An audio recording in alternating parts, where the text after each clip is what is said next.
Minneapolis-St. Paul International Airport has traditionally been known as a busy Midwestern hub, not a cultural battleground. That changed last November when 6 Muslim imams were kicked off a U.S. Airways flight there. Passengers complained the imams were praying loudly and moving about the plane speaking Arabic. The incident sparked a media firestorm, and many local Muslims blamed the airport, not the imams. It also highlighted a cultural divide in the Twin Cities. Much of the debate surrounding Muslims in Minneapolis is centered here at the Minneapolis airport. Not only did the infamous flying imams incident take place here, but there's also been an ongoing controversy involving Somali Muslim cabbies refusing to carry passengers who have alcohol in their possession. The Muslim American Society Minnesota chapter issued a fatwa regarding the transportation of alcohol by cabbies at the airport, telling them that essentially they would burn in hell, that they would be cooperating in sin, and they were forbidden to do this. The Chicago Tribune has described the Muslim American Society, or MAS, as the American arm of the Muslim Brotherhood, a worldwide Islamist movement. Somali activist Omar Jamal says groups like this have attempted to radicalize the city's growing Somali Muslim population. The majority of Somali people really thought that the idea was crazy to refuse service to a passenger carrying alcohol. And this was only cooked up by a very small group. The airport has threatened to suspend any cabbies who turn down passengers for religious reasons, but that hasn't stopped the radical movement from expanding its influence. Minneapolis Community and Technical College recently installed ritual foot washing basins in its bathrooms. Muslim students will be able to wash their feet before they pray. Kirsten says the school hasn't always been so eager to accommodate students' religious beliefs. There is a very strong disfavor on the part of the administration when it comes to Christianity. Christmas decorations, any music that has a remote connection with Christmas during the Christmas holiday season. Whereas the administration there seems to be bending over backwards to offer welcome and accommodation to Muslim students. School officials declined CBN News' request for an interview.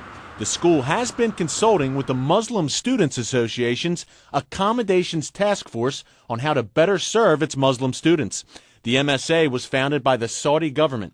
Kirsten says the group wants more than just foot baths. They want to see separate housing for Muslim students on campus. They want to see separate food, halal or ritually pure food. They want separate hours for Muslim women in gyms and swimming pools. They want imams or religious counselors paid with public funds, and they want holiday observances of Eid, Eid, the end of Ramadan and other Muslim holidays on public school campuses here. We used to think like racism and immigrants issue are other blacks or Latinos issues. Now we found out really we're not really different. We are the new blacks in this country now. Ahmed Tarwat hosts Belladon, a cable program in the Twin Cities focusing on Arab American issues. We are a country of customer service. We accommodate the big, the divorced, the gay, the tall. We accommodate a lot of people, including Muslim cashiers at a Minneapolis Target store who refuse to check pork products. Pigs are considered unclean in Islam, so the cashiers were reassigned to another department. Likewise, 70 Somali Muslims recently walked off their jobs at an Omaha meatpacking plant because they weren't given enough time to pray. They were allowed to return to work. Tarwat says these are labor management issues that should be resolved by the companies. But Kirsten fears America could be heading down the same path as Europe and Canada, where a growing number of Muslims are demanding to govern themselves by Islamic Sharia law. She says an official from the Muslim American Society told her the following. All you Americans should be learning Islamic law because it's going to be important. There are two systems here that conflict and they'll have to live in harmony. Tarwat says the choice is simple. We have 8 million Muslims. What do you want to do with them? You want to alienate them and brush generalization of the suspects and alienate them the way we dealt with blacks, the way we dealt with other minority, or we want to accommodate them and not fall in the problem that the European did.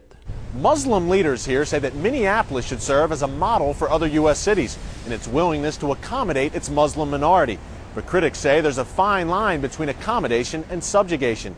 It's an issue other U.S. cities may soon have to deal with as their Muslim populations grow in numbers and influence. In Minneapolis, Eric Stakelbeck, CBN News.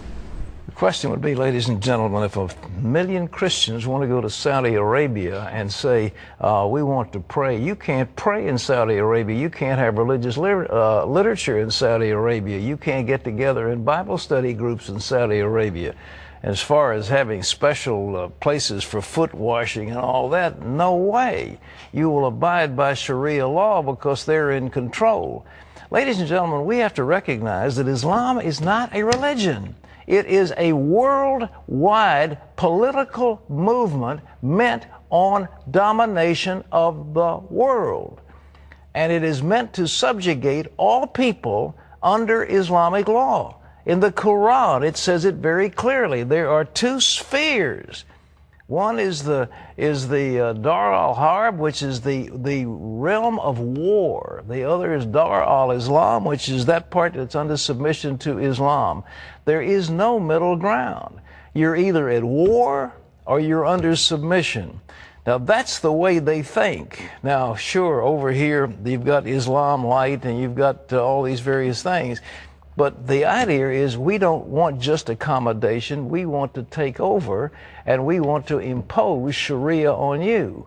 And before long, ladies are going to be dressed in burqas and whatever garments they would put on them. And the next thing you know, men are going to be allowed to have wife beating, and you'll be beheading adulterers and so on and so forth. That's Saudi Arabia. We don't want that here in America. If they don't like it here in America, then let them go to Saudi Arabia, to Kuwait, to Yemen, to all those wonderful nations around the Middle East.